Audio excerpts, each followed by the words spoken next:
Hello everyone, welcome back SK Sanu technology.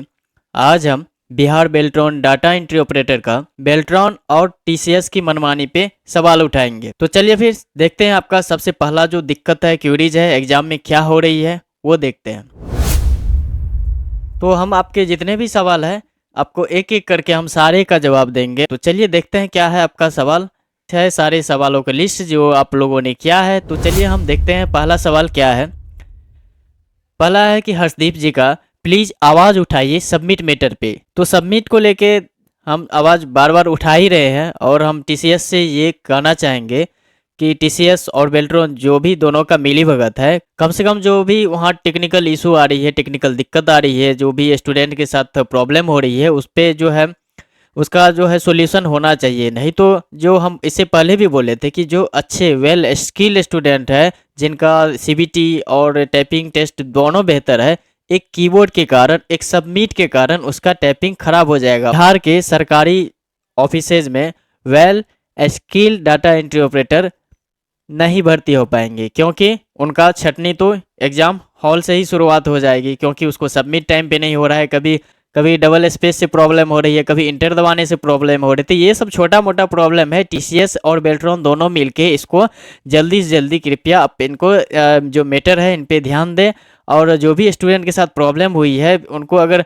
हो सके तो उसको फिर से रीअरेंज, टाइपिंग को रीअरेंज कराने का प्रयास करें। तो चलिए अब इसका दूसरा सवाल क्या है कि सर अभी बहुत सारे सेंटर पे, जैसे कि पूर्णिया के बारे में हम बोले हैं। पूर्णिया का जो माधोपुर सेंटर है में देखने को मिल रहा है कि जिनका भी टाइपिंग टाइम से पहले हो जा रहा है उनका सबमिट नहीं ले रहा है। तो दोनों मैटर सेम ही है। उनका जो पहले मार रहा है कि स्ट्रोक, उनका सबमिट होना चाहिए। उससे क्या होगा कि उसका जो टाइपिंग स्पीड है वो ज़्यादा रहेगा और उसका ज्वाइनिंग भी पहले होगी। तो इनका सवाल जो है बहुत बड़ा लाजमी है और इस पर सवाल उठना चाहिए। जो भी स्टूडेंट है इस वीडियो को ज़्यादा से ज़्यादा शेयर करें ताकि ज़्यादा लोगों के पास जाए और ये अपने तरीके से सारे सवाल उठा सकते हैं। तो और हम भी प्रयास करते हैं कि आपको जो है इसका निदान कैसे हो जाए, और हम प्रयास में लगे हुए हैं कि टीसीएस से कैसे हम कांटेक्ट बनाए, उसका ईमेल आईडी और जो बेल्ट्रॉन है उससे भी हम पता करने का भरसक प्रयास कर रहे हैं। और यहाँ पे पूर्णिया वाला हादसा के बारे में ये भी बता रहे हैं। तो चलिए हम फिर देखते हैं। नेक्स्ट है ये परवेज आलम जी का, एग्जाम तो टीसीएस कंडक्ट करवा रहा है ना सर, और ये टेक्निकल इश्यूज है जो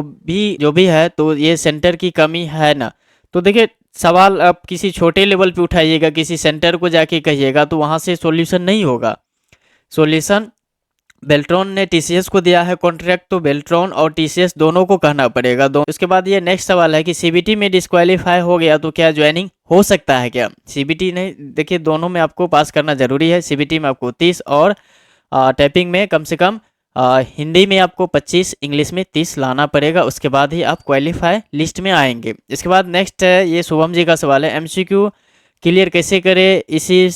इसी में मतलब डाउट इनको हो रहा है। तो एमसीक्यू क्लियर के लिए एसके सानू आईटी टेलीग्राम ग्रुप पे बहुत सारा मटेरियल दिए हैं और बहुत सारा हम वीडियो पहले से प्रोवाइड कर दिए हैं। आप यूट्यूब भी देख के आसानी से सीबीटी क्लियर कर सकते हैं, इसमें कोई बड़ी बात नहीं है। नेक्स्ट सवाल में है, इंग्लिश 42 प्लस है, हिंदी 20 प्लस है सर, 20 को एग्ज़ाम है। तो 20 को एग्ज़ाम है तो अभी टाइम आपके पास है, 20 अक्टूबर का ही बात कर रहा होगा अभी, तो आज तो 30 तारीख हो गया।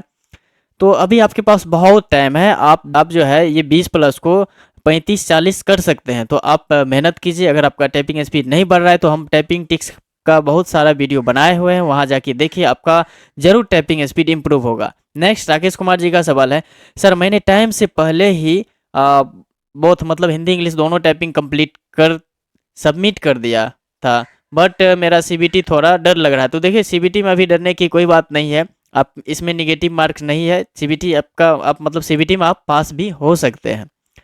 फिर है दीपक विराट जी का है कि सर मेरा टाइपिंग स्पीड अच्छा था और दोनों में 50 प्लस था, लेकिन मेरा कीबोर्ड काम नहीं कर रहा था। मैं रिक्वेस्ट किया लेकिन चेंज नहीं किया। तो ये भी बहुत सारे ऐसे सेंटर है मनमानी देखने के लिए मिलता है, जो कि बताया गया है टीसीएस का गाइडलाइन है, जहां भी कीबोर्ड को लेके प्रॉब्लम हो वहां पे तुरंत उसको चेंज किया जाए। तो वो सेंटर पे आवाज़ उठनी चाहिए।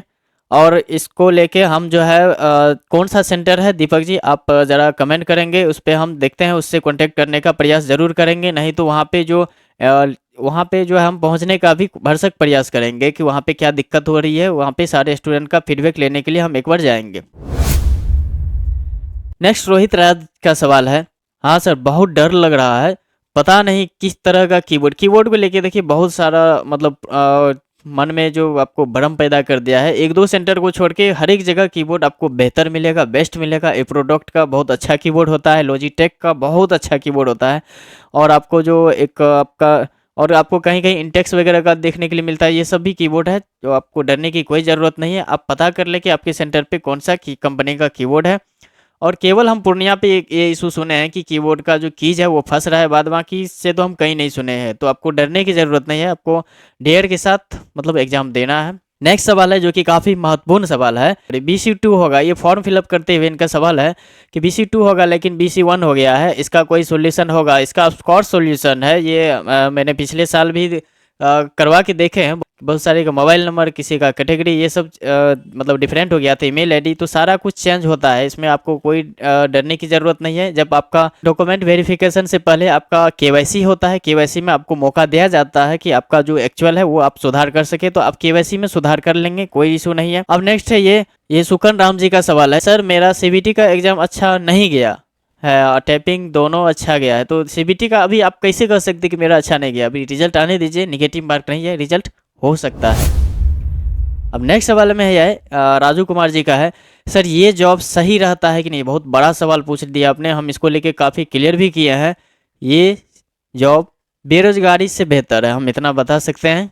इससे आगे कुछ नहीं, आप समझ सकते हैं। अगर आप बेरोजगार हैं, कुछ नहीं कर रहे हैं, तो उससे बेहतर ये जॉब है। नेक्स्ट है कि सर बेल्ट्रॉन टाइपिंग इंटरफेस में फॉन्ट साइज इंक्रीज और डिक्रीज का ऑप्शन रहता है? नहीं रहता है। जो आपको फॉन्ट साइज वहाँ पे दे देता है, अप्रोक्स वहाँ पे जो फॉन्ट का साइज होता है 16 से लेके 20 के बीच में अप्रोक्स रहता है, तो वही आपको फॉन्ट साइज मिलेगा। ना तो आप उसको जूम कर सकते हैं, मतलब ना उसको बढ़ा सकते हैं, ना उसको घटा सकते हैं। फिर नेक्स्ट सवाल है कि सर इतना पढ़ा दीजिए कि 40 नंबर आ जाए और हम लोग को बताते रहे, रिपीट करवाते रहे। तो हम देखिए बराबर कोशिश कर रहे हैं क्लास लेने का ही। हम आपको पहले भी हम अपना प्रॉब्लम बता दें कि दिन में हमें ड्यूटी करना होता है। हम आपको जो भी मटेरियल, जो भी वीडियो प्रोवाइड करते हैं वो रात में मेरा अपना रहता है, तो कोशिश करते हैं करने का। अब तो रिवीजन क्लास कर रहे हैं, आपको बहुत सारे प्रीवियस ईयर सेट करवाए हैं। अगर आप मेरा शुरू से लेकर अभी तक का वीडियो और सारा PDF पढ़ लेंगे तो उतना सफिशियंट है कि आप एग्ज़ाम पास कर जाएंगे। और आगे भी हम आपको वीडियो प्रॉपर प्रोवाइड कर ही रहे हैं। तो मेला तक में मेरा प्रयास है कि जो आपको ये जो दशहरा है, इतना दिन तक में जितना भी है रिवीजन क्लास है सारा ख़त्म करवा दे। नेक्स्ट है कि स्पीड कैसे निकालते हैं, ये हम आपको लास्ट में ज़रूर बताएंगे कि स्पीड कैसे निकालते हैं। क्लियर है? आपका सवाल का जवाब लास्ट तक है। अगर आप वीडियो देख रहे हैं तो आप वेट करें, लास्ट में आपको हम पूरा क्लियर करेंगे। जो भी है, जिसको भी स्पीड निकालने को लेकर प्रॉब्लम है, इतना अच्छे से समझा देंगे कि वो खुद से स्पीड निकाल लेंगे। नेक्स्ट इसका सवाल है कि सर हिंदी टाइपिंग का लेसन है, तो हिंदी टाइपिंग का लेसन, इनका सवाल हमको थोड़ा कुछ समझ में नहीं आया कि हिंदी टाइपिंग का लेसन है। तो आप टाइपिंग टेस्ट दीजिएगा तो वहाँ हिंदी इंग्लिश दोनों है, बस इतना कह सकते हैं आपको। फिर नेक्स्ट सवाल है कि जिसका हिंदी और इंग्लिश दोनों में पैराग्राफ कंप्लीट नहीं कर पाया, उसका होगा या नहीं होगा? वो डिपेंड करता है कि आप कितना की स्ट्रोक मारे हैं, की स्ट्रोक पे डिपेंड करता है। तो आपका उसी से पता चल जाएगा कि आपका रिजल्ट हो पाएगा या नहीं हो पाएगा। नेक्स्ट सवाल है कि ये एग्ज़ाम का मतलब जलालपुर सेंटर पटना के रिव्यू करने के लिए बोल रहे हैं। पटना में बहुत सारे टीचर हैं जो कि लगभग सारे सेंटर का रिव्यू कर दें हैं, आप वहाँ से देख सकते हैं। बहुत सारे मतलब ये कर रहे हैं, लेकिन हम अभी जो है आपको पहले भी बता दिए वीडियो से पहले भी कि अपना जो है दिन में ड्यूटी रहती है, इसीलिए जो है मेरे बस की बात नहीं है कि आपको रिव्यू कर दे, लेकिन कोशिश करेंगे। अगर आप कह रहे हैं तो कोशिश करेंगे। अगर जलालपुर का कोई नहीं दिया होगा तो हम जाके इस पे रिव्यू ज़रूर करेंगे। एक दिन का हम लीव लेके यहाँ पे हम ज़रूर जाएंगे। हम पहले ये चेक करेंगे कि जलालपुर का रिव्यू कोई नहीं किया है तो। सर मेरा एग्ज़ाम 18 अक्टूबर को एग्ज़ाम हार्ड हो जाएगा। ये इनको डर है कि 18 अक्टूबर को जो एग्ज़ाम होगा धीरे धीरे लेवल अप होते जाएगा। अब धीरे धीरे होगा, लेकिन आपका जो सिलेबस है उससे बाहर नहीं जाएगा। और आप निरंतर वीडियो देखते जाइए, और जो आपको मटेरियल है, प्रीवियस ईयर क्वेश्चन है, इसको आप देखते जाइए। उससे बाहर एक भी क्वेश्चन नहीं आएगा। बस प्रीवियस ईयर पे फोकस करना है, बाद बाकी जो हम आपको रिवीजन करवा रहे हैं वो क्लास को आपको देखनी है। और जो भी आपको मटेरियल चाहिए और पढ़ना है तो उसके लिए SK सानू IT टेलीग्राम ग्रुप में ज्वाइन कर लीजिए। वहाँ बहुत सारा बेल्ट्रॉन का मटेरियल है, वहाँ से आप डाउनलोड कर सकते हैं और पढ़ सकते हैं। आपका रिजल्ट कितना भी हार्ड हो जाए, वहाँ पर आपको एग्जाम में आसान ही लगेगा। नेक्स्ट सवाल है कि शैलेश मिश्रा जी का, सर मेरे टाइपिंग हिंदी और इंग्लिश में बहुत अच्छा स्पीड क्या है, मतलब गया है लिखना चाहते थे, लेकिन CBT अच्छा नहीं गया है। तो देखिए CBT अच्छा नहीं गया, क्या चांस है? तो देखिए चांस अभी नहीं गया है, ये नहीं कह सकते हैं, निगेटिव मार्क नहीं है, हो सकता है। नेक्स्ट सवाल है ये दीपक विराट जी का। सर मेरा इंग्लिश में 33 मारा हूँ, हिंदी में 31, तो आप तो दोनों में पास है, होगा कि नहीं होगा? रिप्लाई तो होगा, ऑफ कोर्स होगा, आप तो दोनों में पास है। बेहतर है, आपका जो ज्वाइनिंग जो लिस्ट होता है उसका जो लिस्ट होता है उसमें आपको 1000 के अंदर में ही आप मेरे ख्याल से आप सस्टेन कर जाइएगा, अगर एक्चुअल में आपका ये स्पीड रहेगा तो। नेक्स्ट है कि सर मेरा इंग्लिश में 36 गया है, बस इंग्लिश ही टाइपिंग था, और होगा कि नहीं सर रिप्लाई? तो निखिल जी आपका होगा, लेकिन थोड़ा सा डिले हो सकता है। अगर आपने हिंदी इंग्लिश दोनों सेलेक्ट किया है तो दोनों में आपको टाइपिंग करना था, अगर आप एक में पास है तो सिलेक्शन तो होना ही है, किसी एक में भी पास हो जाएगा, तो थोड़ा सा डिले अगर हो सकता है अगर आप हिंदी इंग्लिश दोनों फॉर्म भरते वक्त सेलेक्ट किया है तो। गुड्डू जी का नेक्स्ट सवाल है, सर हम एग्जाम दे दिए हैं बेल्ट्रॉन का, मेरा हिंदी में टाइपिंग 21 गया है और इंग्लिश में 34 गया है, तो एक में आप पास है? तो इंग्लिश में आप पास है, देर से ही सही, लेकिन आपका ज्वाइनिंग जरूर होगा। नेक्स्ट ये सारा सवाल ये है, सारे को दिक्कत है की स्ट्रोक से वर्ड स्पीड निकालने में। ये कह रहा है कि मेरा 1780 की वो की स्ट्रोक है, ये कह रहे हैं कि मतलब 1747 की स्ट्रोक है। ये सारे की स्ट्रोक दिए हैं, हम बोले थे लास्ट में बताएंगे, तो चलिए हम आपको ये बताते हैं कि की स्ट्रोक से वर्ड पर मिनट कैसे निकाला जाए, जो एरर होता है उसको कैसे रिमूव किया जाता है। तो चलिए हम ये बारीकी से आपको बताते हैं। यहाँ पे सबसे पहले ये की स्ट्रोक हम समझ जाएंगे। आपका जो पासिंग क्राइटेरिया की स्ट्रोक का है, अगर हिंदी में 1250 आप की स्ट्रोक मार के आते हैं तो आप पासिंग क्राइटेरिया को फुलफिल कर रहे हैं। इंग्लिश में अगर आप 1500 मार के आते हैं तो आप इंग्लिश में पासिंग क्राइटेरिया को फुलफिल करते हैं, ये आपका पासिंग क्राइटेरिया है। तो सबसे पहले इतना जान ले कि अगर आप 10 मिनट के अंदर में 1500 इंग्लिश में और 1200 हिंदी में, अगर 1200 हिंदी में की स्ट्रोक और इंग्लिश में 1500 की स्ट्रोक अगर आपका की स्ट्रोक है तो आप पासिंग क्राइटेरिया को फुलफिल करते हैं। इंग्लिश में कितना मांग रहा है की स्ट्रोक? 1500। तो इंग्लिश में निकालना है तो यही प्रक्रिया अपनाएंगे। जैसे आपका 1500 की स्ट्रोक आपने मारा, या 1500, चलिए हम यहाँ पे लिख देते हैं कि आपने बहुत अच्छा किए 1600 1700 की स्ट्रोक मारे, ठीक है, ये आप एग्जाम में मार के आए हैं और ये 8 ही मिनट में मार दिए, ठीक है। अब इसका निकालते हैं। तो इसमें क्या करेंगे, सबसे पहले 1700 को हम वर्ड बनाएंगे, 1700 को डिवाइड करेंगे 5 से, ठीक है। 5 से अगर इसको 1700 को डिवाइड करेंगे तो कितना आ जाएगा, यहाँ पे 5 या 15, ठीक, 2 0 5 के 20, यहाँ पे 0 का 0, ठीक है।